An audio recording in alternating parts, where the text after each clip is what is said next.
Hello বন্ধুরা, অনেক দিন পর তোমাদের সাথে একটা নতুন ভিডিও শেয়ার করছি। আগের পার্টে তো তোমরা দেখেছিলে চন্দ্রগিরি পাহাড়ে যে আমরা কত বৃষ্টির মধ্যে পড়েছিলাম। এই দেখো এখন তো বৃষ্টি থামলো, তাও চারিদিকে কিরকম কুয়াশা হয়ে আছে। তাতেই আমরা সবাই বেরিয়ে পড়লাম এই পুরো জায়গাটি এক্সপ্লোর করার জন্য। আর এরকম একটা ওয়েদারে পাহাড়ে ঘুরতে কার না ভালো লাগে বলো। এতটা উঁচু পাহাড়, তার উপরে বৃষ্টির পর ওয়েদার তো আরো ঠান্ডা হয়ে গেছিল।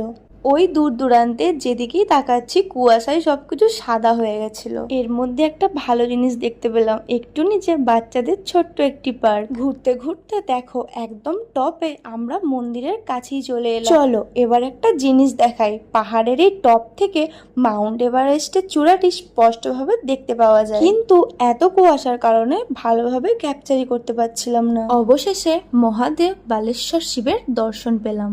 এখন আমরা একটি ভিউ পয়েন্টে এলাম, আর এখান থেকে নিচের দৃশ্যটি দেখো। পুরো পাহাড়টিকে জুড়ে রয়েছে সারি সারি মেঘমালা। উপর থেকে দেখছি তলা দিয়ে মেঘগুলি এত সুন্দর করে বয়ে যাচ্ছে। প্রকৃতির এই সৌন্দর্যে চোখ এইখানেই আটকে যায়, মনে হচ্ছিল মেঘের রাজ্যে বাস করছি। মহাদেবের দর্শন আর এই প্রকৃতির সৌন্দর্য আমাদের দিনটিকে খুব ভালো করে দিয়েছিল। দেন ঠান্ডায় এক কাপ কফি নিয়ে ও অনেক ফটোশুট করে আমরা লাঞ্চে চলে এলাম। মেনুতে ছিল পনির পকোড়া, জুস, মশলা ফ্রেঞ্চ ফ্রাই, পিৎজা, রাইস ও চিকেন। মিট হয়ে গিয়েছিল বরের ইউনিভার্সিটির স্টুডেন্টের সাথে। ভালো লাগলে চ্যানেলটি সাবস্ক্রাইব করে আমার পাশে থেকে। দেখা হবে নতুন একটি ভিডিওর সাথে। বাই।